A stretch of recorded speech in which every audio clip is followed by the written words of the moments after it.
And as you get in, if you can kindly occupy the seats that are at the front, it will make the event better.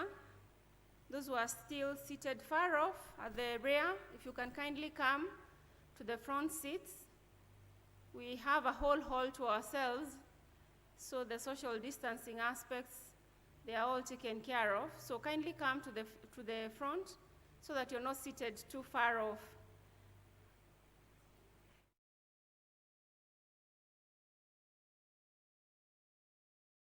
We are requesting that you can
And for those who have been settled the longest, we appreciate your obedience.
O God of all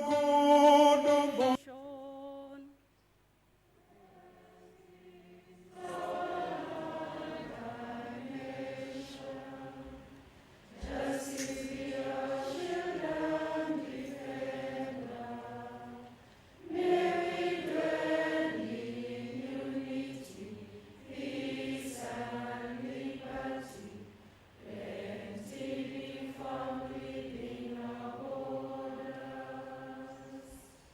thank you. We shall have our opening prayer.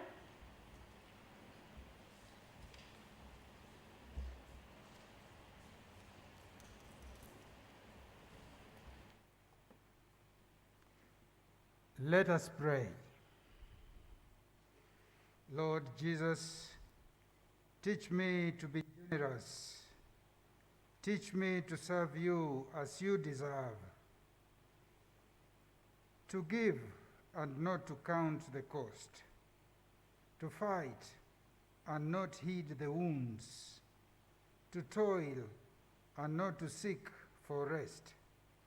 To labor and not to seek reward, except that of knowing that I do your will. We ask this through Christ our Lord.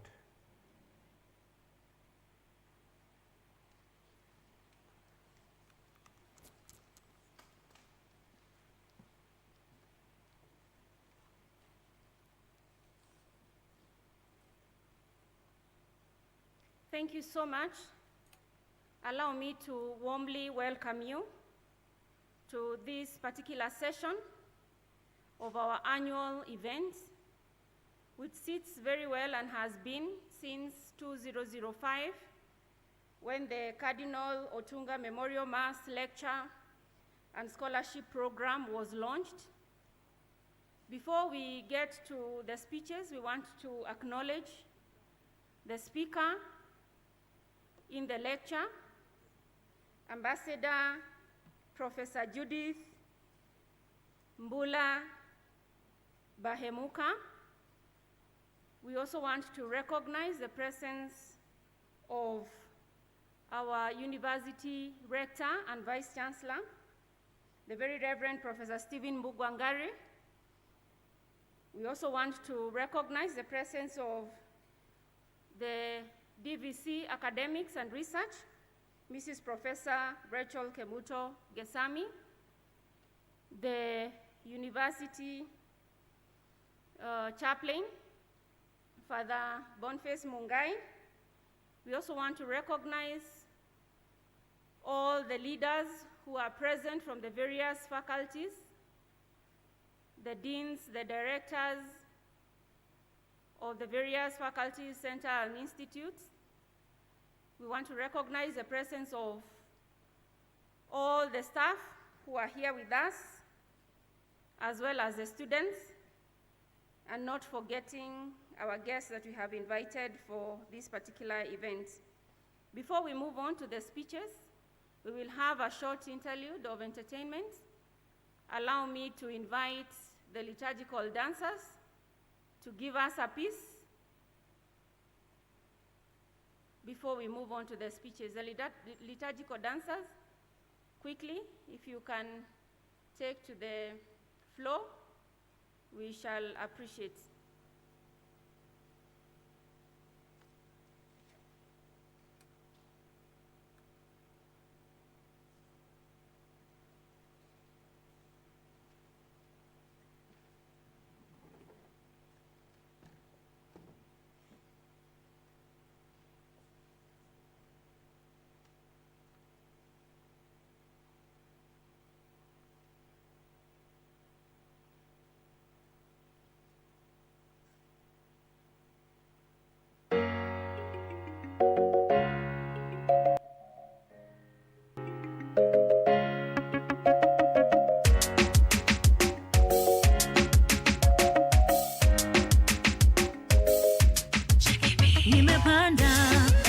Nimeshuka milima, mabonde na mito nimevuka, nimeosa, nimesota, nimekosa mpaka nimekopa, nimeamini binadamu, ole wangu roho wakanivunja, niliambiwa nikakana, mimi mwenyewe nimekuja ona tunachodhamini hakitufani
nataka mo, nimesaka pesa sana, nikipata bado nataka mo, makosa yangu na dhambi zangu, matendo yangu yale ninajuta, umechukua, umeona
that reminds me when I was a bit young.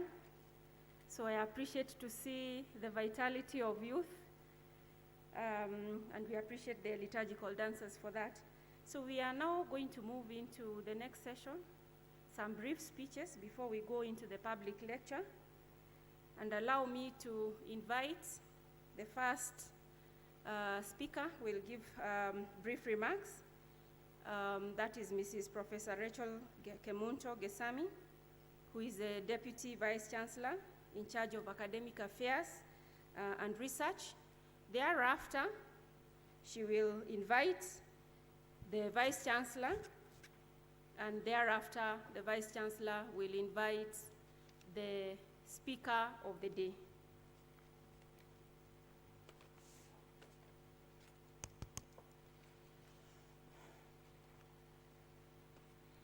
Professor Ambassador Judith Mbura Baimuka, Chancellor of the University of Eldoret, our guest speaker this afternoon. Anna Chairangat, the CEO of Samuel Foundation, who is also our guest of honor. Our very Reverend Professor Stephen Imbu Wangari, who is our Rector and Vice Chancellor. All Reverend Fathers present, all our deans and directors, heads of departments, and academic coordinators present.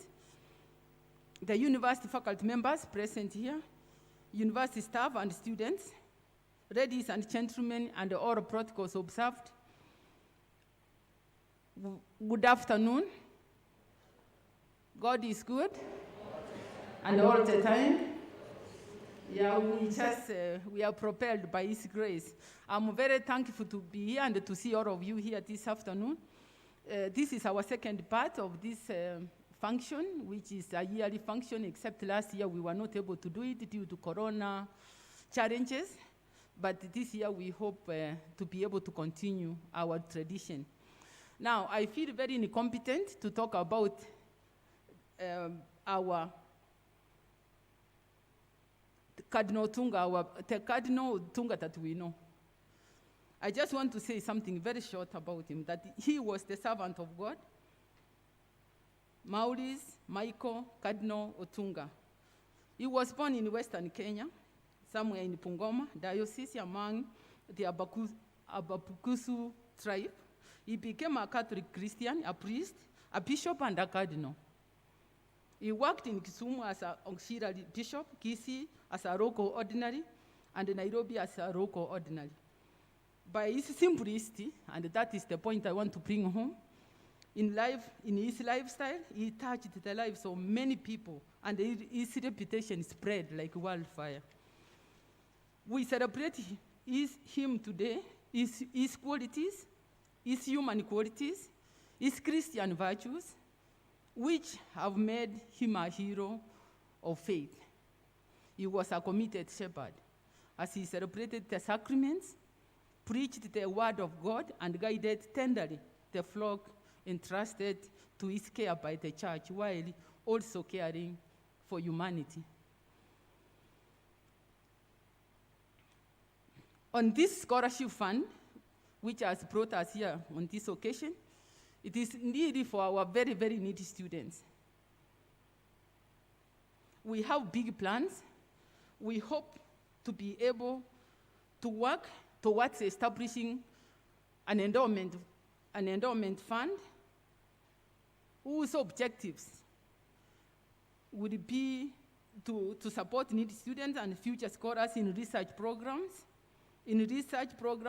as well as a few capital projects that support the university and the teaching that we do here. You know that we are anchored in teaching, through research, and through community service. So we do a lot of things to be able to achieve the open teaching that we do, and to be able to achieve the objectives of the university. So these future plans, we keep placing them in the hands of God, so that one day we can be able to rebel even where we sit outside our fields. We rebel funders, people who fund the research of this university, people who fund so that our students, those who have nothing, can be able to have something and say they were supported by the kind-hearted. The same way Cardinal Otunga would have done it, because he walked on this earth, and the reason we always celebrate him is because he had that humanity bit that was very strong in him, and which everybody recognizes. One thing I've learned in life is that as you walk on earth, people know who you are. They don't speak about it until you have gone. That is the unfortunate part of it. So we hope to be able to look at the capital projects, as the university also currently looks at the wider mandate of being a beacon of excellence, and also continues to transform, because our transformation is getting to the last stage. So if we were able to put together, we fundraise, we help the immediate needy students, we can take a quarter, a half of whatever we put together to start building that endowment fund very, very, very slowly. We have objectives for why we always raise these funds, and I will just say very few things about it. It is basically to provide financial assistance to the needy students of good character. That is the major criteria. Strong academic standing, who have a deep connection with the university activities, including community service. The other objective is to nurture the spirit of giving and compassion among members of the queer fraternity in the region, to promote the ideas of Cardinal Otunga and the queer founding fathers in serving humanity with compassion and dignity. That's what we hope to do. Those are the objectives of Cardinal Otunga Memorial Public Lecture and fundraising. So I would just take this short opportunity to urge each one of you present, and those who may not be present now, to please give something small for these students. And I'm sure the hand that gives always receives. I have no doubts about that. So we still hope to build that endowment I've indicated, and may God bless you for your generosity. It is now my single honor to call our VC, our rector and our VC, very Reverend Professor Stephen Mbugwangari. He is our rector and our vice chancellor of the Catholic University of Eastern Africa, as we all know. He is a diocesan priest from the Diocese of Nakuru. Very Reverend Professor Mbugwa is a professor in psychology and counseling, having acquired his Doctor of Philosophy degree and his associate professorship from Egerton University. He has held various positions as a graduate and as an educationist. Very Reverend Professor Mbugwa has supervised dozens of master's and doctoral theses in educational psychology and counseling. He has published widely in the areas of educational psychology and counseling, and we refer him in this compound as our father. Father, welcome to speak to us.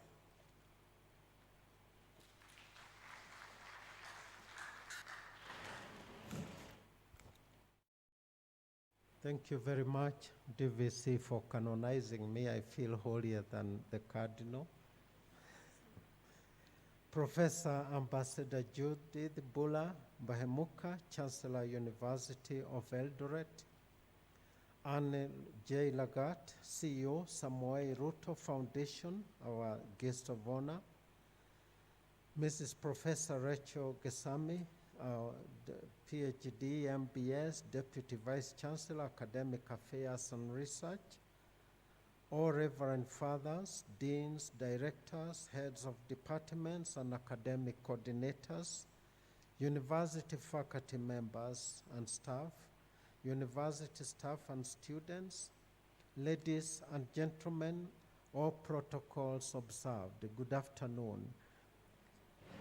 It gives me great pleasure to be present on this very wonderful charity moment to celebrate Cardinal Otunga as well as celebrate our needy students at the Catholic University of Eastern Africa. We get our blessings by giving to them and by making their stars shine so that they can be able to move on with their lives and actualize their potentialities as they prepare for their career life in the future. And therefore I welcome you in a special way, this like any other occasion, to be there and to be available to our needy students at the university. Just a little bit thought about Cardinal Otunga is that this scholarship is a life testimony of living the spirit of the great prelate from our own soul. Our own son, who was born on 31st January 1923 at Chibukwa, Western Kenya, son of a paramount chief. His father had given him the name Simiu, which means the one born during the hot and dry season, but later his father changed his name to Otunga, which means the star who supports the old and the lame. Notable is the characteristics in his life's milestones. In 1923, Devonshire White Paper acknowledged missionary presence in Kenya colony and laid the fact that the genuine owners of land will rule for themselves, opening opportunities for natives to join religion and receive education. His father thought the young Otunga would follow his footsteps, but he followed the path of the missionaries, that is the church. When Nairobi Diocese became an archdiocese in 1953, young Otunga returned to Kenya as priest and was consecrated bishop in 1956. He blessed our independence ceremony in 1963. In 1973, he was elevated to be the first Kenyan cardinal by Pope Paul VI, and in 2003, he died.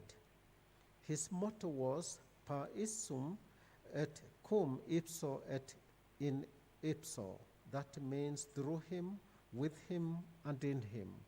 He wanted to do everything through God, in God, and with God.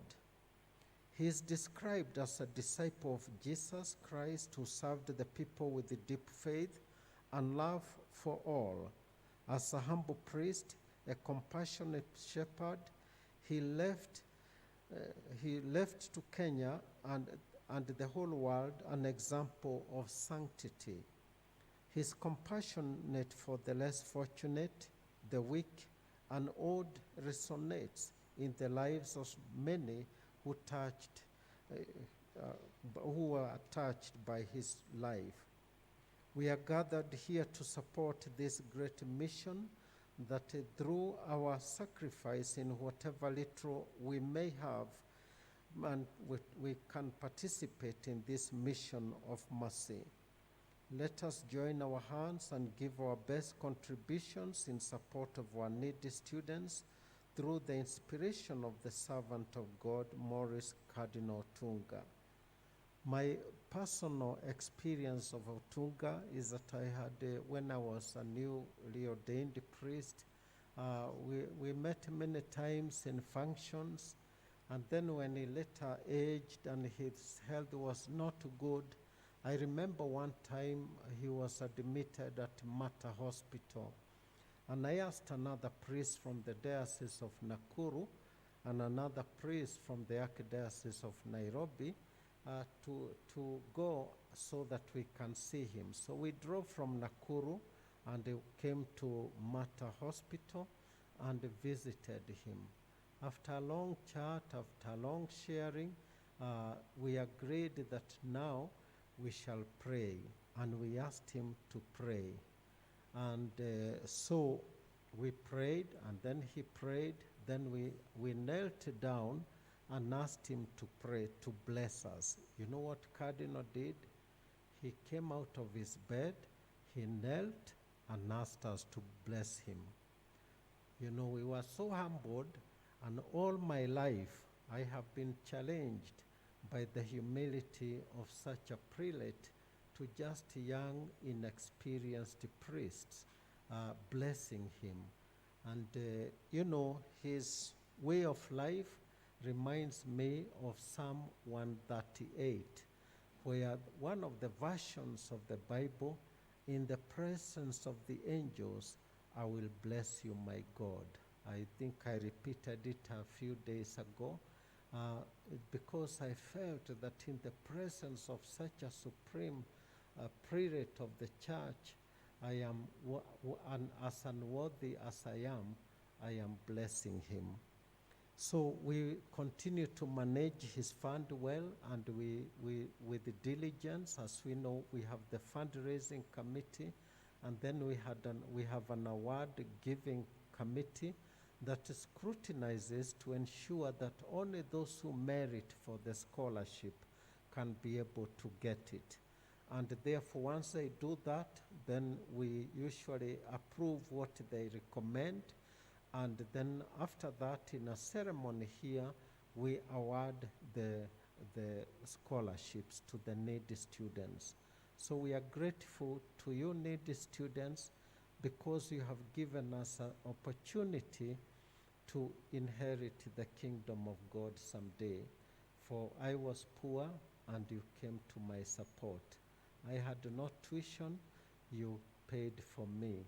I had no food, you gave me food. And this, our guest of honor and our guest speaker, is what our staff do, as I said, during Mass. On Thursdays, they raise funds each Thursday for food and also foodstuffs for the poor students, and none of them goes without food. And then they raise this kind of money so that none of them can go without paying the fees if they are so poor and deserving. And therefore, I'm very grateful to the guests who have come today, and we are very humbled by honoring this particular invitation from us.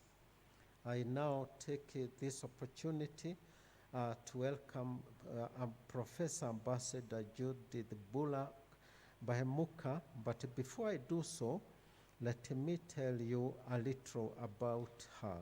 Professor Ambassador Bahemuka is an international treasurer of Kenya. She has served as Chancellor of the University of Eldoret, Council Chair of Kirinyaga University Council, Chair of UNESCO Unit Win, Kenya High Commissioner to Canada, Permanent Representative of Kenya to the United Nations. She has also served as Vice Chairman of the then Commission for Higher Education, now the Commission for University Education. Professor Ambassador Bahemuka also served as Director of the University of Nairobi's International Learning Center, which she established between 1994 and 1998. She was Professor and Chairman of the university's Department of Sociology. She is a trained sociologist whose specialization is rural development.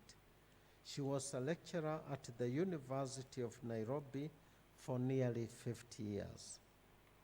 Professor Ambassador Bahemuka is the author of a number of books and publications on a wide range of issues. She has done sizable work in the area of women and development, looking at the role of women in agriculture and development. The Hobart Humphrey Fellowship at Cornell University is one of several fellowships she has held. I remember I used to do my research at Cornell University Library. It was not far from my university. Professor Ambassador Bahemuka has also worked with the Kenya National AIDS Secretariat and supported the 1992-1993 evaluation of AIDS in Kenya. From 1995 to 1997, she participated in the preparation for the session of paper on HIV/AIDS, chairing the Committee on Women, Children, and HIV/AIDS. Born in the Makueni district on 5th May 1942, Professor Ambassador Bahemuka received her Bachelor of Arts degree in 1970 from Marygrove College in the United States. She has a master's degree and PhD from Nairobi University and an honorary doctorate of human letters from Kalamazoo College, United States. Professor Ambassador Bahemuka received her Cambridge School Certificate and Cambridge Advanced Level Certificate in Precious Blood Secondary School and Loreto Convent, Musongari, respectively. Professor Ambassador Bahemuka was the Catholic University of Eastern Africa during chief guest during our first graduation as a chartered university, not to mention that she was a lecturer in this university. So we are grateful that Professor, you honored and graced our occasion today. And therefore, ladies and gentlemen, join me in welcoming Professor Ambassador Judith Bula Bahemuka. Karibu.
And it would be very unfortunate if you did not hear what I was going to say, because I was too scared to join the Cardinal where he is. So please allow me to just put my mask out for the time being, and I'll obey after that. Thank you very much. Our Father, I understand you are our Father, Rector, Vice Chancellor, University of Catholic University of Eastern Africa. I do not follow protocols because the rector gave you my age. I don't know why he did not just leave that little bit out. And you know, when you are that old and you start saying all protocols observed, then people say, what's wrong with your protocols? At your age, you have no protocol. So, Reverend Father, forgive me. At my age, I have no protocols. Dear friends, and by friends I mean the administration of this great institution, all the clergy present, all the religious present, my dear students and friends of choir. It is a great honor for me to be invited to be with you today to celebrate a great man, an African giant a great father, and as you heard, a man of great humility. He would not bless those who asked for his blessing. Instead, he blessed. I'm also humbled because I truly don't think I fit to be a guest speaker. When you have been a teacher in a school, and I was a teacher here, and this is the third time I'm actually standing here, this same place, Reverend Father, talking about very fundamental issues, I think you really become one of them. So I feel at home, and I feel very comfortable and grateful to be with you. Allow me to start by thanking the servant of God. And I'm thanking him because if it wasn't for him, we wouldn't be here. I thank the servant of God, and I thank those who think about him. I thank those who celebrate this great man. Above all, I thank God for giving us such a beautiful gift, which, as Ogola says in our book, is a gift of grace. A gift of grace to you, to me. A gift of grace to the Kenyan church. A gift of grace to all of us.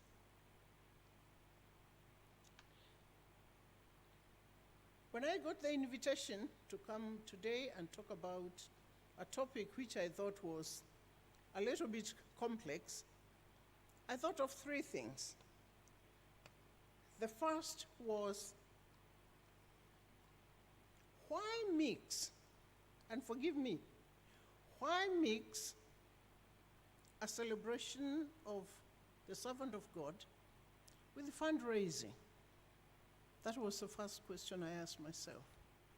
The second question was, why give a public lecture when we are celebrating the servant of God? Those questions I actually did ask Father Boniface, and he was very gracious. He told me, well, we do it, and we have done it before. Very good answer. But more importantly, we do it because there's a need, and the Cardinal himself lived the spirit of giving. And I thought, then in that case, why not? I would like, therefore, to thank you, Father Boniface, for holding my hand when I doubted, for being very firm with me. When I told you I would talk sitting down, you said, yes, do whatever you want, but come and talk to us. And finally, for blessing me yesterday by saying, Prof, it will be well. And it is well, and I thank you. I would like also to thank the family of the servant of God, because at this invitation, I realized I knew very little, and I called upon them. I would like to thank, in particular, Professor Henry Mutoro, former Deputy Vice Chancellor, Academic Affairs, University of Nairobi, Professor Ruth Otunga, Deputy Vice Chancellor, Academic Affairs, University of Eldoret, and Wafula Nabutola, all nephews and nieces of the servant of God. They gave of their time. They gave me anecdotes about their uncle. They told me stories about him and education. And they said, don't write a paper. why don't you just share them? So this is going to be a sharing moment. And because I'm a teacher, and I've taught for 50 years, if there is one of you who just feels a little bit uncomfortable, just raise your hand. I understand. I have had that before, like, I don't understand where you are going. So now let's get to our business. This topic must have been given to me by a philosopher, a psychologist who had come from having a drink, or by somebody who truly did not quite understand what we are here for. The topic, now I will tell you what the topic is. The theme for today is education for actualizing life's purpose through the lens of the servant of God. Now, you know, these are too many things. First, education, actualization of life's purpose, and then through the lens of somebody else, not through my lens. So, I am now going to talk through the lens of the Cardinal. So please understand, this is not me talking. It is the servant of God telling you about education. Actualization of life's purpose. I think that is for you to hear what the Cardinal says, and you go and actualize your own life's purpose. Why? Because the only life purpose I know for myself, I learned from the catechism. And that was quite a while back. And it was to know God, is to love God, and to serve God, so that when I call it a day, I can be with him. Now, that for me is what I have tried to actualize. So the education that the Cardinal espoused, was it that kind of education? Could it give me the tools, the skills, the drive to be able to actualize my purpose? I will start with two personal experiences with the servant of God. Like the Reverend Father, our rector, I also had my moments with the servant of God. My first employment in 1970 was with the Archdiocese of Nairobi.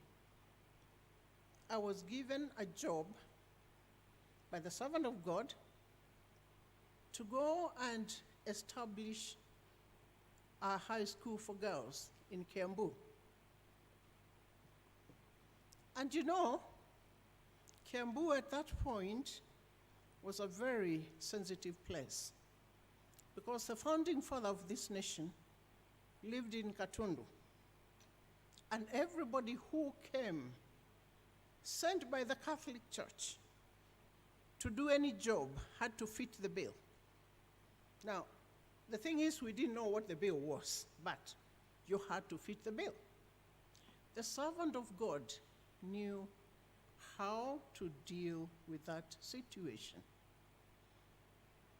And I appeared there, a very young girl, sometimes reckless, but willing to work. And I learned three things from the servant of God. The first, he wanted quality education. Quality education. He wanted everybody to be able to afford that kind of education.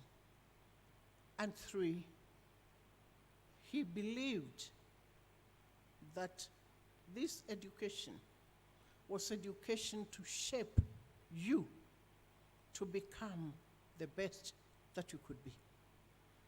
Affordability here becomes very important, Vice Chancellor, because you really did talk of our purpose here today. It is to make sure that those who cannot afford will be taken in, and they will be able to feel that we are including them. And that was the spirit of the servant of God. He did not want anybody left behind. He wanted education to be inclusive. The poor, the rich, to work together as children of God, having one purpose: to conquer the world. I also learned that the servant of God was very firm. So when I came with my erratic behavior, and I did once in a while, he was very firm. And like a good father, he would say, Judith, this is not going to happen. But he said it in such a caring manner that you realized this is a father giving you the best that there is. He was all-inclusive. You know, it is very interesting that we are talking about the Cardinal in the past, but I feel his spirit. The Cardinal was so humble that he said hello to everybody. He talked to the students, he talked to their parents, and he talked to the teachers. We had a teacher from India, and this was one of the anecdotes, called Joseph John. Now, for an Indian to be Joseph John, that's quite something. But you know, he spoke English, which was Indian English, if you know what I mean. So he would say, good something, and you know it's good morning. So one day he was talking to the servant of God, and the servant of God finished every sentence for him. Like he was part of him, he knew what he was going to say, and I was looking at them like, were you with him yesterday? Did you know what he was going to say? So the servant of God was not only humble, he was inclusive, and he knew how to make you feel very comfortable. I left that school because I was encouraged by the Cardinal to go back and do my master's. And I felt very happy. And he took my hand, and in good faith and in good confession, I was then a religious person. And he reminded me that he was giving me leave of absence to go and study. Now, those of you who know what leave of absence is, it's a real leave of absence, but you are present. And for the time I was doing my master's, he really became my alter ego. He accompanied me like a good father. He made sure things worked. He became all things to us. A great virtue which really leads to actualization of our life's purpose. The second experience that I had with the Cardinal, which is monumental, was when the Amasea bishops started a Catholic higher institute for Eastern Africa. Amasea bishops had the vision and the foresight to know that we needed an institution that would award degrees and diplomas. And I was invited by the bishops as a layperson to come and teach here. And I thought, what a calling. That's great. So trying to work with the University of Nairobi and coming here, it was very refreshing. And for 5 years, we worked day and night to try and first get a letter of interim authority for this school to be offering degrees and diplomas. And then one day, the Messiah bishops were meeting here, and we had Mass just like today, wonderful. After Eucharistic celebration, the Cardinal had to introduce the members of teaching staff. And everybody was Reverend somebody, except one person who had nothing to do with being Reverend somebody. And then one bishop asked him, and who is she? And you know, like Jesus, he looked down and started writing. He did not write, but he said, she has a mouth. She can answer for herself. All right, so who is she? And I said, well, my name's. And then the Cardinal jumped in and said, no, she actually helped us with the government to get our letter of interim authority. And she's also working to get the charter. And the bishops were very surprised. Then Archbishop Ndingi Mwana Anzeki said, actually, she's one of us. She's a theologian. And the bishops were like, that is very good. The Cardinal was like, I did not make a mistake. I want education which brings everybody, the religious, the lay people, and the students together, because this is what we do. I will not talk about how then we converted ourselves. We rode from Chia to Kwea, but I thank God that I was there from the beginning, and I thank God that you are here today to be witnesses. You are our witnesses. And you are witnessing to that seed which he, in his generosity, the servant of God, planted for us, watered, and now today, we are sitting under this tree, huge tree, and sheltering in this beautiful, beautiful hall, which we call the auditorium. I think this is where the big people come, and we celebrate it. I think you should clap for that journey. Thank you. Dear friends, allow me to skip the life of the Cardinal, because it was actually given bits and pieces by my friend, Professor Rachel Gesemi, and the Vice Chancellor. Let me now go to this kind of education which we are looking at and which the servant of God has given us as our heritage.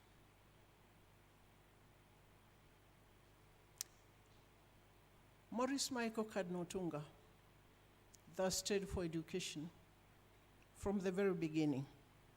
And that is why he went to all the schools that are mentioned in the works that have been written about him. He went to Kibabii, he went to Kaba, he went to Mang. He went to study in Rome. And he came back with a doctor of theology, a great man, a great scholar. But he also did something else. He learned to be, in his person, a true African who managed to look at the world as a global village, who looked at where he was and the kind of education he was receiving as a gift that he was bringing back.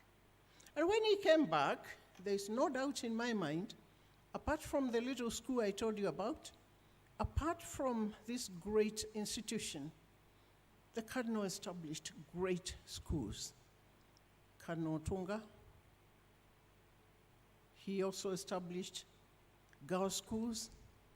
He did not leave the physically challenged behind. He started schools even for them, so that together, as children of God, we can celebrate knowledge.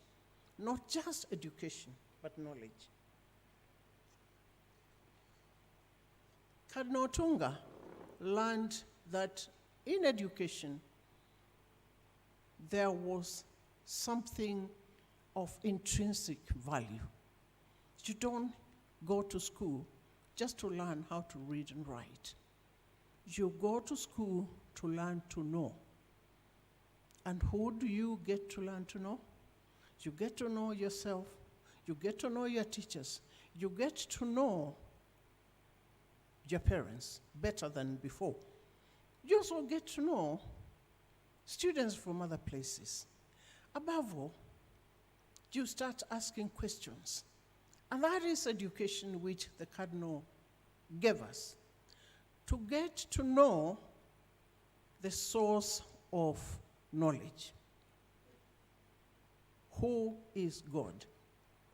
He was guided by many experiences which he got when he was studying in Rome.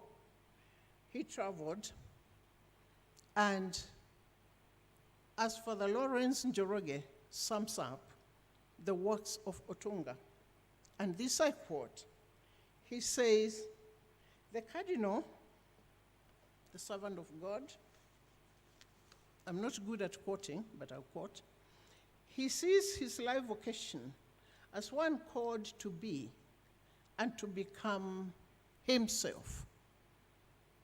One who is trying to be and to become himself. He was comfortable in space and time. He believed that in space and time, things will happen and they will work. He was acutely aware of his mission. His mission was to bring us all together as a family, the family of God, get educated, reach out and touch others, reach out and become a model of that which is good and that which God has given us. He looked at education as a common good. And because it is a common good, it should be given equally to all of us. It is our heritage. We need to be educated. He followed what UNESCO now has come up to realize, that education is nothing but learning to know, learning to do, learning to be, and learning to live together. That is what education is. And let me tell you, my dear friends, if you know, if you learn to be, if you learn to become, and live, you learn to live together. What a wonderful person, and what a wonderful world would we be making. And the Cardinal will be smiling down and saying, yes, faithful servant, I gave you these institutions for education, and you are getting the gist of it. Learn to do, learn to be, become, and live together.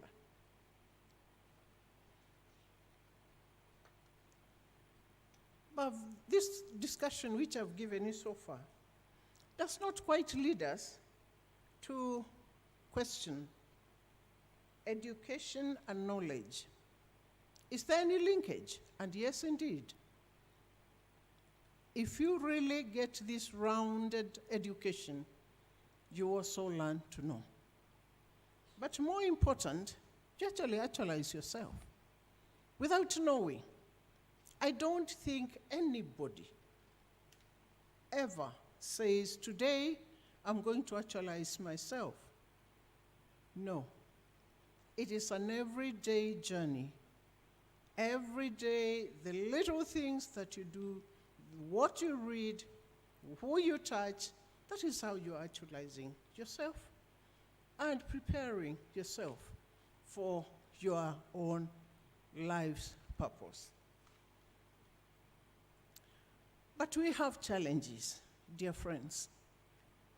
And I think we shouldn't sit here and cheat ourselves that because we are collecting money, giving it generously, that we are not facing some very difficult moments. And I'm sure the Cardinal was acutely aware of this. I will start by going back to what our Vice Chancellor told us about going to hospital to visit with the Cardinal. I also did, this time at Nairobi Hospital. And people were not allowed to see the Cardinal. He was very ill. I went, and the only way I could see the Cardinal was to bring him flowers. Because I knew, if he knew anybody had flowers for the chapel, his chapel, and Our Lady, he would actually allow that person in. I think you were allowed in because you were a priest. I wasn't a priest. So I carried a huge bouquet of flowers, and they were very happy. So I got there and I was told, sorry, you can't see him. He's not receiving visitors. And then one of the sisters who was taking care of him came out and saw me. And she said, if he knows you were here and you were not allowed to see him, he will even be more sick. So let me see whether he can see you. And sure enough, I was ushered in with my flowers, and I found him saying the rosary. I found him saying the rosary. And what I'm going to tell you will not be very nice, so forgive me, but it is true. The Cardinal requested the person who was taking care of him, because there was a young person, a young man, sitting there. He asked him to vacate the room, and he requested sister to take the flowers and take him to the chapel, just as I had imagined. And he asked me to sit down, but I didn't want to sit down. So the question came. He put his rosary down, and he looked at me, and he asked, why do they want to kill me? Why do they want to kill me? I think you will realize this because the Cardinal was a man of courage. He called a spade, and he called a spoon. And in our education, we must learn to call a spade, and a spoon, because education reaches the eternal truth. I did not answer that question, but I had some inkling, because if you speak the truth and you are courageous, then you don't have many friends, but you have one friend, God. So what are our challenges? The first challenge today that is facing the kind of education that the Cardinal bequeathed to us is one of lack of integrity. And I say so with conviction because there is a lot of issues that are being asked about the kind of education we are giving to our young people, the kind of management we have in our institutions, and more importantly, the kind of future that we are preparing our young people for. And if you happen to be a man of courage, a man of integrity, and a man who fears God, then you feel challenged today because you see a lot of loopholes. The second, a lack of leadership in our institutions. And by the way, I'm saying this very comfortable, standing here, because Vice Chancellor, you're doing a great job. And actually, if you want, I wouldn't even say what I'm saying. I have to be comfortable in my own skin. So it is not about this institution. It's about the topic you have given me. And you wanted me to talk about the kind of education that I think the Cardinal would have wanted to see. Integrity is very important. Trust is very important. Leadership is very important. But what kind of leadership am I talking about? I'm not just talking about leadership in the political sphere. I'm talking about you and I providing that leadership. Because I have seen a lot of leaders here today. I saw them during the Eucharistic service. I have seen them dancing before us. And I am sure, given the right direction, they will provide the leadership. Because that is a great challenge we have, and that is what the Cardinal provided. He provided leadership. He was a great leader. The other very important challenge is globalization.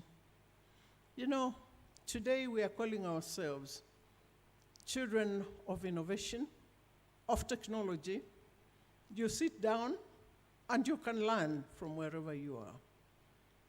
But globalization has its own effects, negative effects on us. The Cardinal was a child of the globe. He became a real globalized citizen long before we knew about globalization. Look at what you can do with the effects of globalization. You can get friends all over the world. You can even raise funds globally. And that is something that I was telling the Vice Chancellor, that really we need to look for ways of raising funds globally. It is a challenge, but you can use it to your own personal gain or that of others. The third challenge is quality. You know, and I think you all agree with me that you cannot sit and not wish to get quality in your education. I do hope we follow what the Cardinal did. He gave us quality, and that quality we have to keep. And finally, so that I don't keep everybody wondering whether we are going to actualize our lives, let me tell you this. The servant of God speaks to us today, So the servant of God tells us this: be humble, have ultimate simplicity, don't complicate things.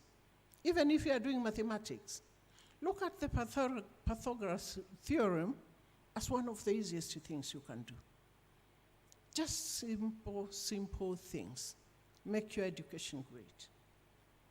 He's telling us, if you really want to actualize your life, learn from others, include everybody.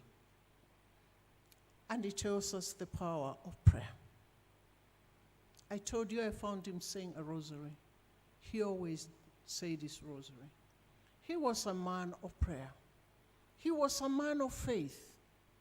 He was a man who trusted God. The schools had no money.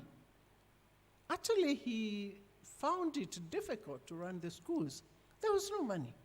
But he trusted, and he trusted, and he trusted. And if we trust, we shall be well, and all will be well. Dear friends, I said from the very beginning that I was humbled when I was invited. But I'm leaving this place with two gifts. The gift that I've seen my institution, which I started being privileged as a layperson. I've now been told that there are many lay people here, including many students, and I thank God for that. And I leave this place knowing that the Spirit of the servant of God is hovering over us. He's praying for us. He's praying for this institution.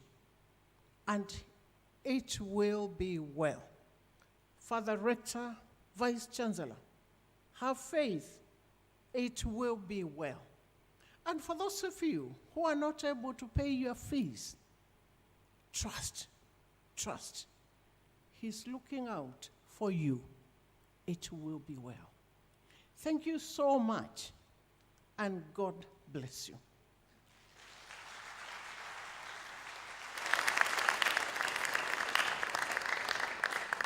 Ladies and gentlemen, let's give a better hearty clap.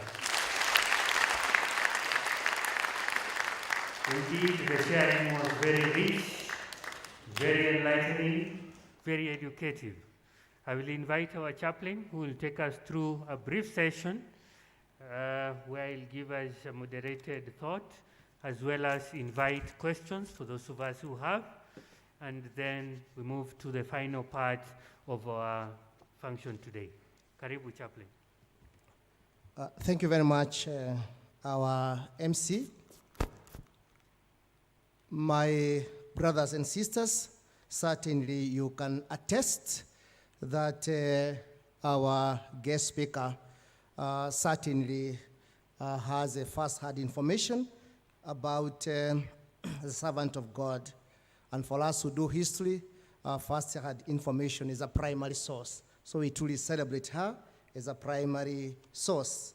You know, Professor Bayamuka, as it was mentioned by our Vice Chancellor, and she has actually proved of the same. She is a teacher, a researcher, a diplomat, you know, an administrator, an eminent person of Africa, and certainly a person of a distinguished career.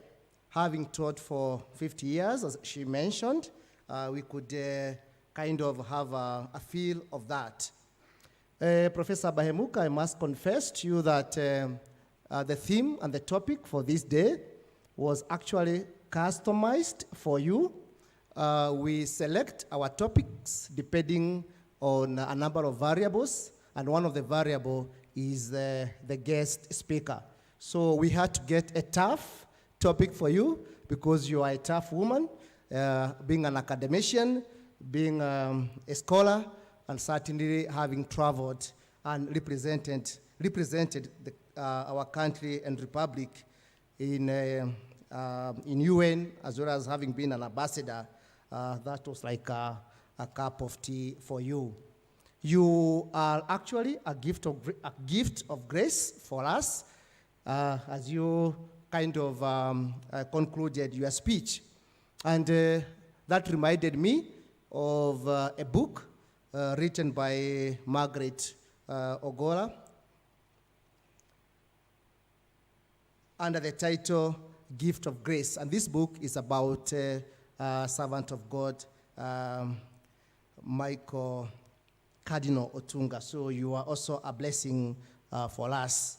You were able to break down the topic for us in well thought out teaching points, and you're able to share with us how the servant of God had education in his heart and how he looked at education from an inclusive point of view, whereby he had to look on how education can be read and available for the poor, those who are physically challenged, those who were in one way or another kind of, not given opportunity for education, especially girls. But you were able to tie this approach of the servant of God with the word, rather with the adjective quality, meaning it is not just education according to the servant of God, but rather quality education. Kama tunavyosema kwa Kiswahili, sio bora elimu, lakini elimu bora. You are also able to share with us how the virtues of the servant of God permeated in his entire apostolate, education being one of them, and how he sought to promote integrity, and also through his simplicity, he would inspire our scholars to deliver knowledge in a manner that is simple, but at the same time in a way that it will influence their way of thinking and acting. Having said that, before I open the floor for some questions, I wish to let the congregation know that the process of the beatification of the servant of God is ongoing. It was formally inaugurated, and I wish to encourage you to be patient with it. This process of beatification and later the process of beatification is never, ever in hurry. It is slow to ensure that is exhaustive enough, and because canonization is a formal proclamation by the Holy Father that a certain person is actually in paradise, in heaven. For the Holy Father to make that proclamation, declaration, then the process has to ensure that it eliminates all human kind of shortcomings, because a declaration of canonization is almost like a dogma, and a dogma is a teaching of the church that cannot be vacated. That's why the process is kind of never hurried up. It has to move with what we may call the total speed to ensure that it eventually it remains above board. However, we are encouraged as people of God to invoke the intercession of the servant of God in our daily prayers and in our novena. If you have a certain challenge that you want to make it an item of prayer, then you can ask the intercession of the servant of God. And in case something miraculous happens to your prayer item, then you're encouraged to report that to the Archdiocese of Nairobi. They have an office for the beatification of the servant of God. And you never know, maybe your miracle will be the one to be considered by the Holy Father to declare the servant of God blessed. So we encourage you to look at it with the eyes of faith. It is now my humble duty to open the floor. If there's anyone with a comment, a question, a testimony that is related to the speech from Professor Bahemuka, Her Excellency, or an experience with a servant of God. The ushers are available. If you have a comment, then they will give you the mic. Karibuni.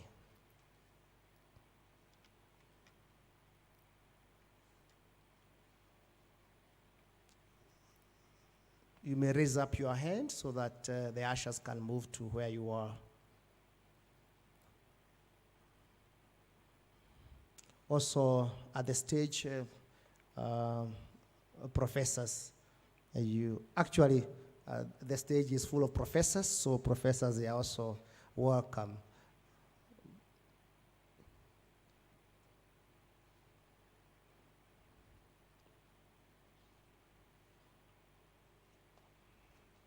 I know the speech was quite intense, so internalizing also takes some moment. So keep internalizing. And people like John Nakua, a student of international relations, you see Prof has been an ambassador. So after the public lecture, you can talk to her. She can mentor you on how to become an ambassador of Kenya to United Nations. So she's also here for mentorship.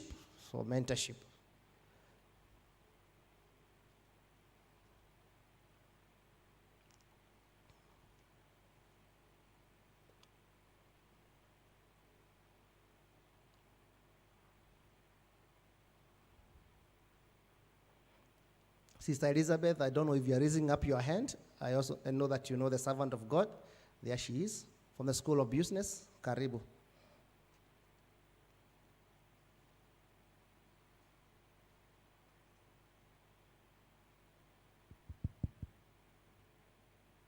Thank you.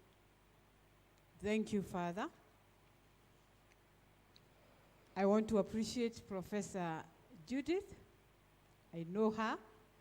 She belongs to my family. Come and ask me how. I'll tell you later.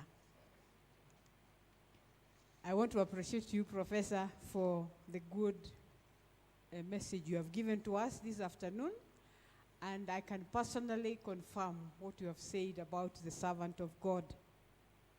I call him my father because he received my first profession and my final profession. And I always remember the debate he had with my father. I am the firstborn of my family. And so when I was making my first profession, my father asked the Cardinal, because he was there personally, now that you have taken my first daughter, what is it you are going to give to me? And the Cardinal took all his time to explain to him that he was not the one taking me. He was representing somebody else. And from that moment on, they became very good friends. So anytime I met the Cardinal, he would tell me, go and greet my friend. And when I go home, my father would tell me, go and greet my friend. I remember him again another time when there was a situation going on, and he was trying to find out facts about that situation. And I remember I had just joined the university, Kenyatta University, as a first year, and I was told that Cardinal wanted to see me. And for sure, I knew that was the day I was going to go home, because I was already a professed sister, so I didn't understand why would he call me. And I remember when I went to his house, he welcomed me to the house, and himself served me a cup of tea. And we were sitting and we were talking, and he kept serving me a cup of tea. And he was asking me what I knew about that particular issue. And I was very surprised because he took my opinion. I was a very young person, but he took my opinion. And I have very many small incidences like that. Whenever I interacted with him, he was a man of great simplicity. And I remember when he died, I felt like it was my own father who had died. And I remember I cried a lot because I felt something had just left me. I can talk of him as a father to my congregation. I belong to the Assumptions of Nairobi, and he was our father. In real words, he was our father. I remember one time we had an issue, and he took it upon himself to visit every one of our houses and each one of us, from the oldest to the youngest. And he sat and listened. And he didn't want to interrupt our working program. He would come in the evening, sat. I remember wherever I was, he sat up to 10 in the night, and then he had to drive back to Nairobi. It really touched us, and finally he managed to sort that issue in a very amicable way, and he made us the first congregation in Kenya to receive the pontifical rite. And I really feel indebted to him for that, what he did for us, and what kind of mentorship he gave to us. Thank you so much. Thank you very much, Sister Elizabeth, for that testimony.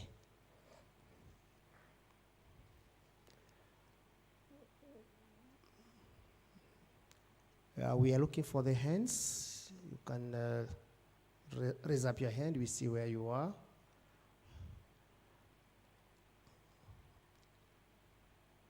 Yes, please. Thank you.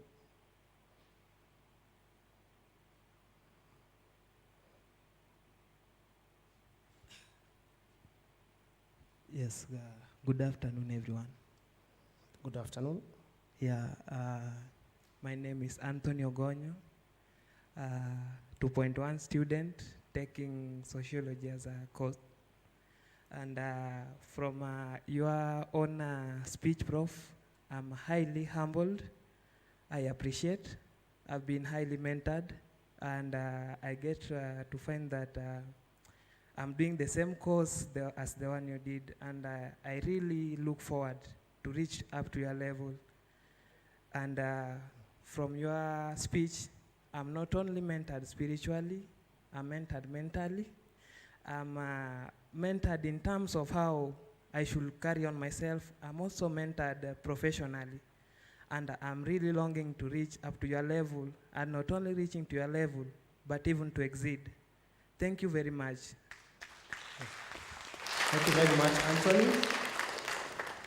Of course, as he mentioned, Professor Bahemuka was chair of sociology in the University of Nairobi. So, Anthony, being a mass server, a very committed student, we can actually call you Professor to be. It's a prayer. Good. Yes, please.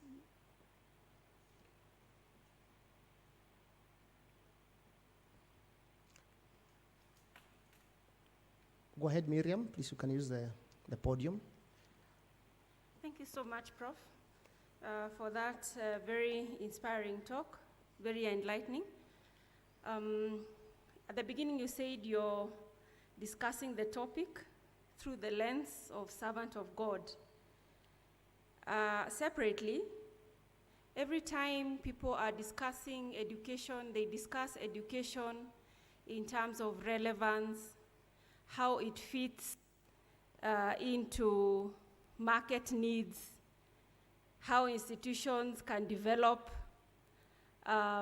individuals who can go out there and be of service to the various needs of our markets or economies.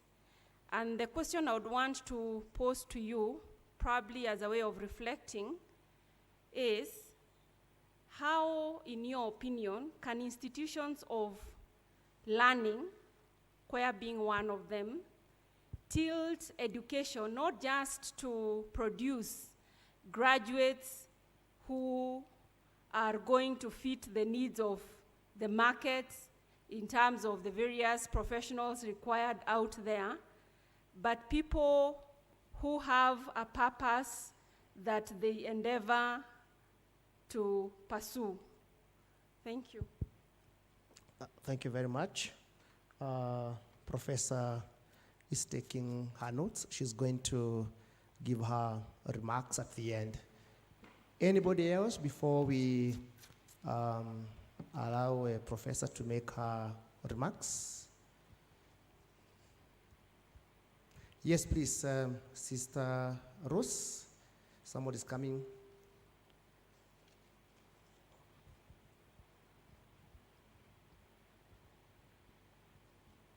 Thank you so much, Professor. Actually, listening to you, you are able to bring the aspect of sainthood, to each one of us, that it's possible to be a saint, And by doing very simple things. And I was also admiring your way of looking at things, being critical but in a very positive way, and being able to bring things into the right perspective. And then I was there was a feeling that maybe, like Father Boniface, you have talked about a prayer for graces, and there was a kind of a request if that prayer would be provided.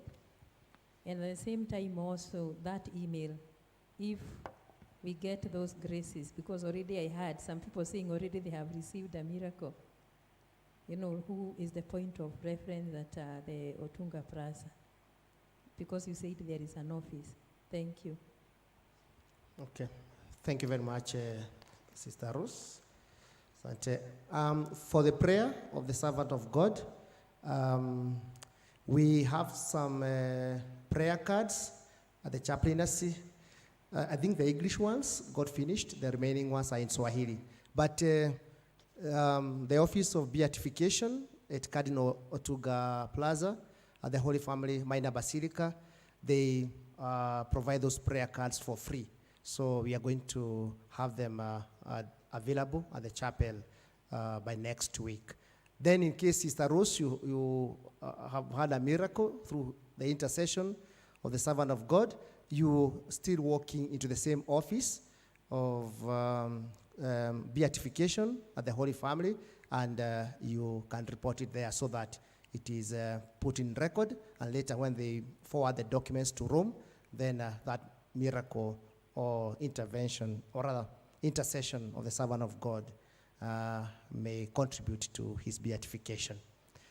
Thank you very much for your comments. One more. Yes, please, Magoba. I hope you all doing good. As Father has said, I'm Magoba Emmanuel, the current chairperson, Faculty of Arts and Social Sciences. And so my concern goes to the guest professor, the professor next to her. We have the VC and Professor Rachel Gesami. So the question comes to you all, and even the Dr. Father. So my concern is that we, some of us who are born at a little bit late in 2000s, when maybe the servant of God was probably retiring from his course and everything.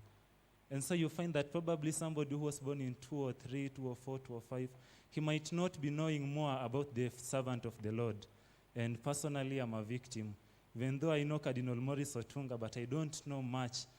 I've just learned some of the things from what Professor was saying. Thank you, Professor. So my concern is, do you people mind coming up with probably a platform, being a digital world, modernization, maybe where we young people can also get to be learning more and much more about the servant of the Lord? Thank you. Thank you very much, Magoba. He's an aspiring political scientist, and of course, servant of God will help you a lot in your way into this interesting science involving politics. It's now my humble duty to invite Her Excellency. Prof, you feel comfortable, you can use the coldest mic, you can give your remarks seated. Either way, you are welcome. Karibu.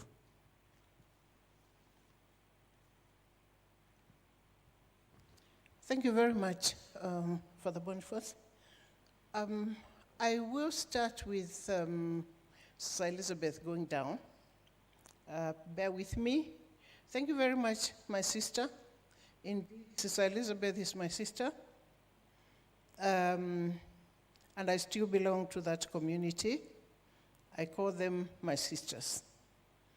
And yes, indeed, my first example that I gave of working in Kiambu, I was with the Assumption Sisters, and they are my sisters for all those years.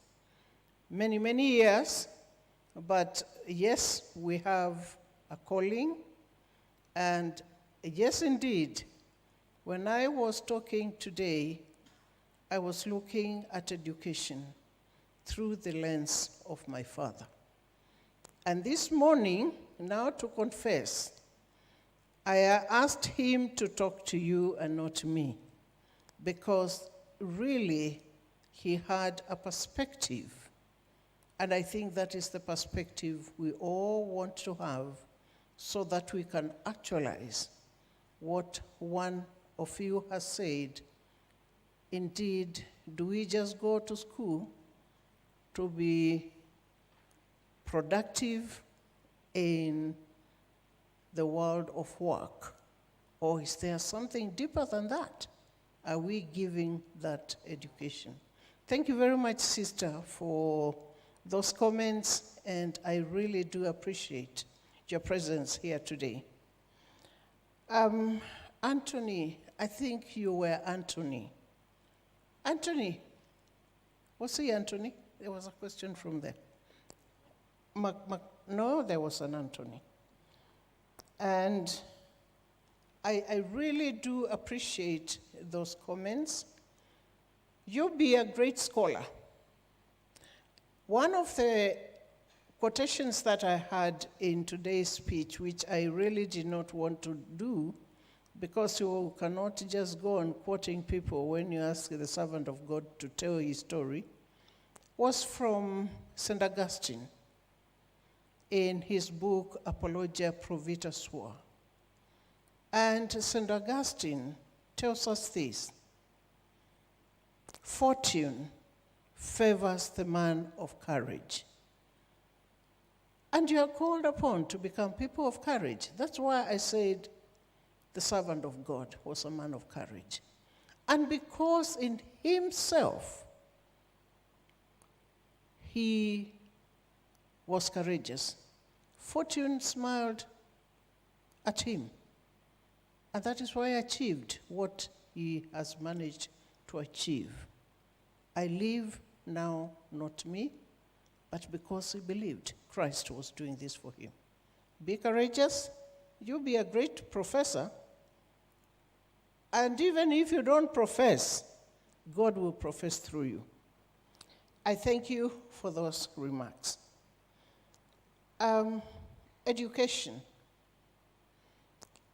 Indeed, we talk about quality, we talk about accessibility, we talk about affordability of education. Are we just producing for the market? And that really has touched me, because I said that the servant of God lived in time and space. And please, any one of you who doesn't understand that, ask it in class. What is it to live in space and time? Because there's a time for everything.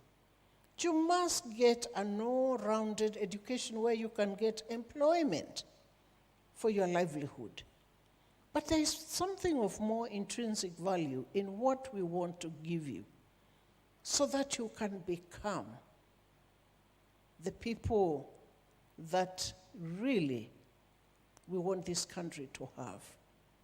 It pains me, Reverend Father, it really pains me when I see the quality of leaders we produce in this nation. And I say, what did I do wrong? I was in classroom. Did I not give education?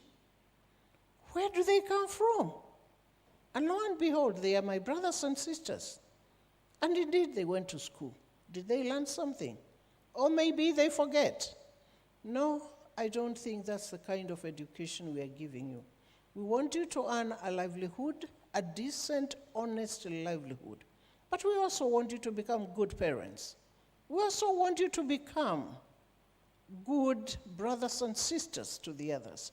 We want you to protect our environment. We want you to become good priests. We want you to become good religious people. We want you to become everything. We want to have good citizens as God saw it fit.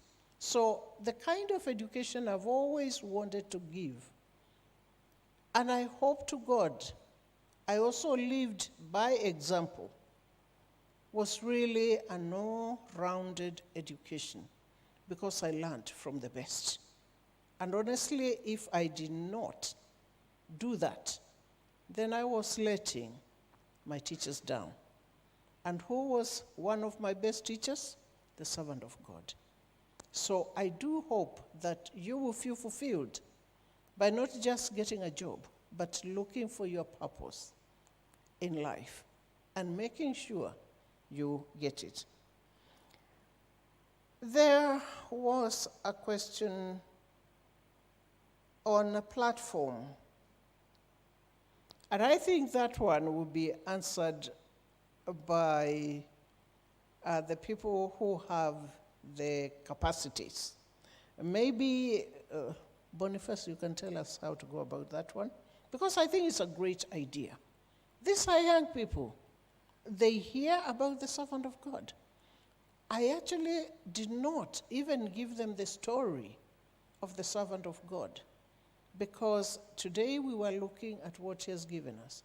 But where can they learn about this great man? We must learn to pray for his canonization, but we must also learn that we need to let people know who this man was who touched our lives. So maybe we can look for a way of getting a platform. That would be wonderful. I think there was a question on, and I think Sister was, the question about that Sister was asking has been taken care of. Was there any other question that I did not talk about? Because that's what I captured. And really, in a way of appreciation, even your silence speaks very loudly. I really, really congratulate you, Vice Chancellor, for what you have done and what you are doing. And as I promised you, we are walking this journey together. Just remind your Deputy Vice Chancellor once in a while to remember to call me and remind me that there's a need. And when the chaplain feels like praying for me, to pray and also remind me there's a need. I think that will give us some way forward. Thank you very much.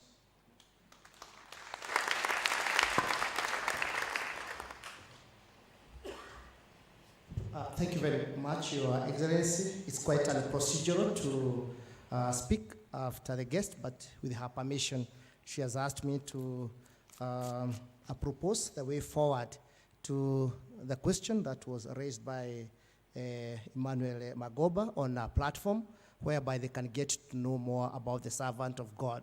And it's true, thank you very much, Emmanuel. You have reminded us that not everyone knows much about the servant of God.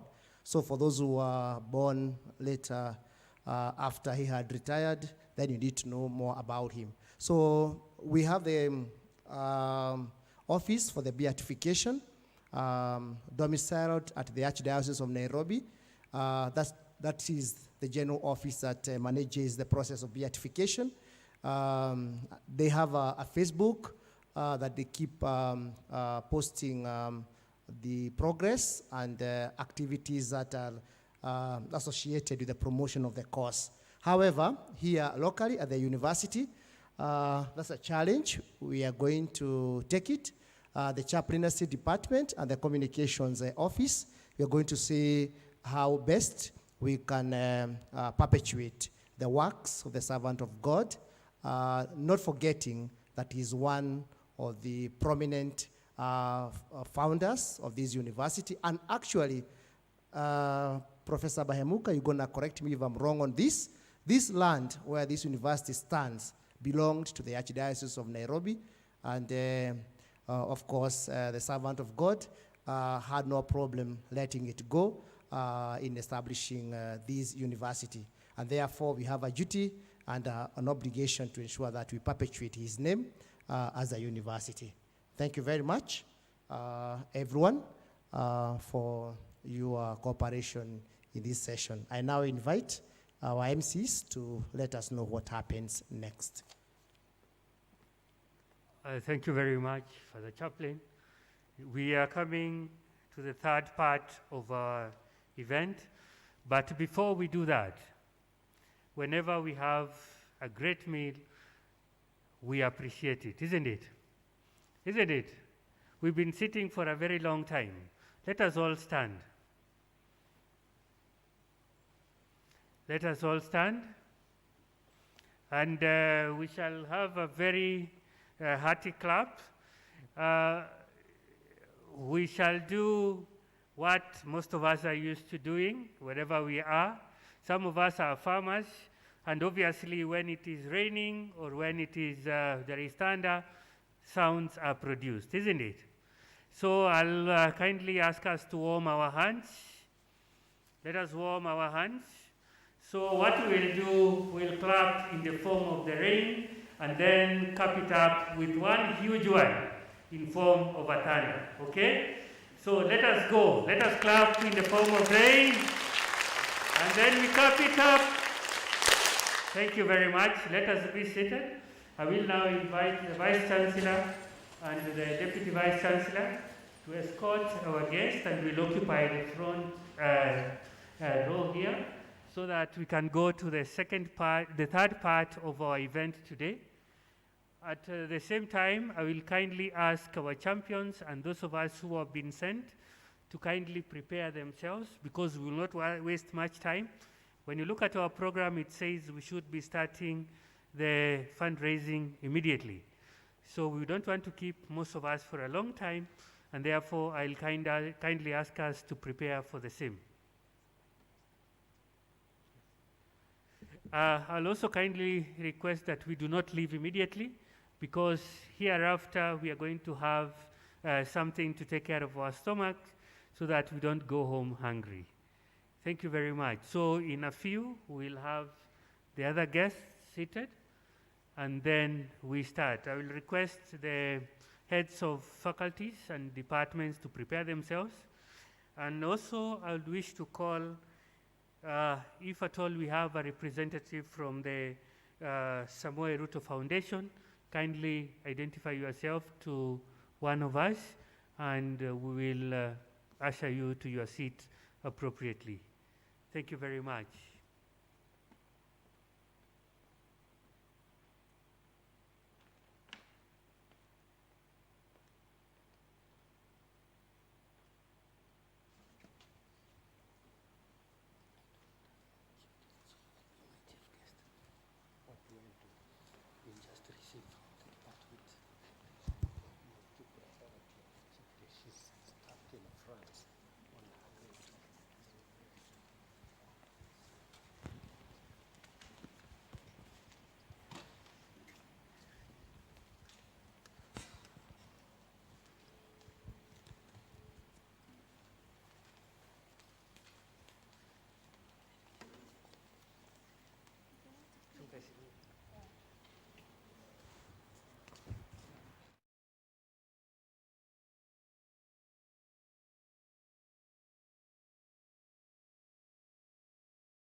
We have students who have graduated after being supported either at PhD, master's, or undergraduate level.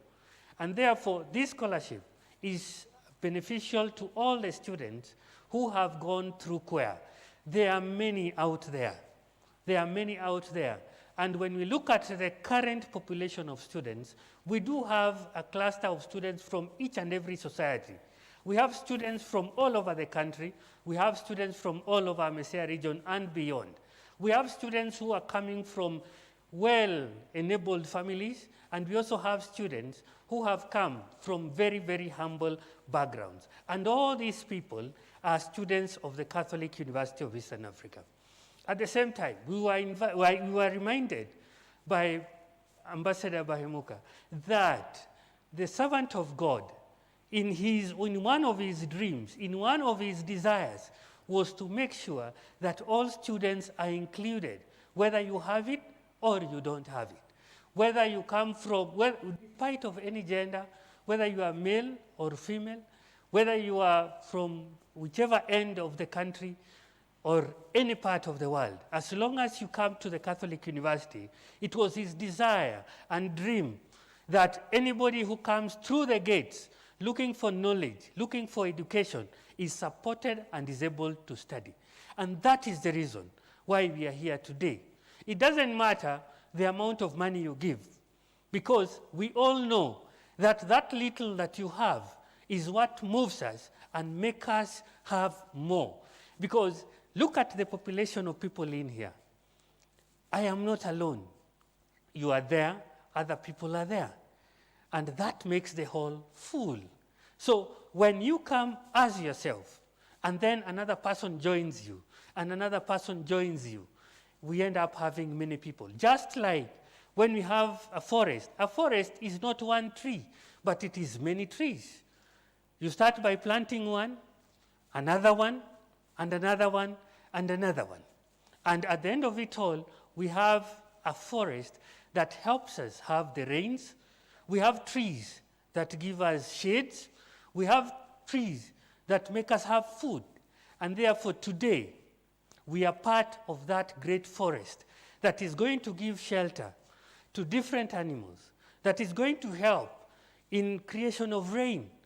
You are part of that forest that is going to help that person who is needy, who is longing to have the same values that we have, to have the same knowledge that other people have had, to have the same opportunity that may not have been given to them.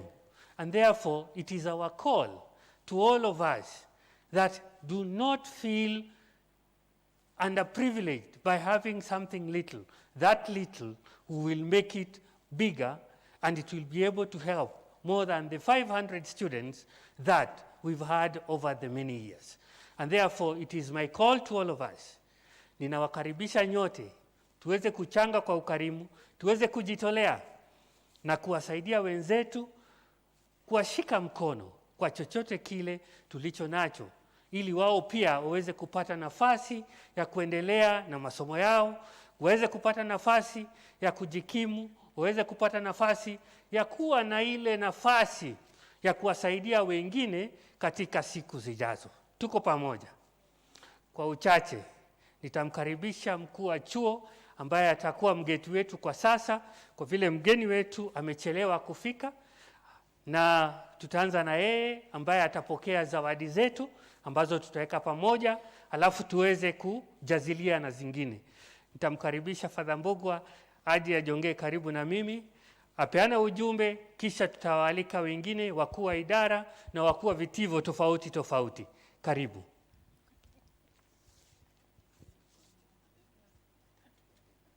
Asante sana. Ningependa kutoa apology za Jane Lagat, ambaye ni CEO Samuel Ruto Foundation, ambaye ni mgeni wa heshima. Amechelewa, jana alipiga simu akiwa karibu kufika France, akitoka US, na akasema akifika mapema atafika. Sijui kama amefika au mwakilishi wake. I think she's still in the plane about to land at JKIA, so we'll still wait for her arrival. Lakini I have an apology also from Archbishop Martin Kivuva, the Archbishop of the Archdiocese of Mombasa, and he called me and said he's going to give 200,000 shillings. So that is one of the pledge. Also, Bishop Maurice Muhatia, he said he's considering a big donation, and he's going also to send the money to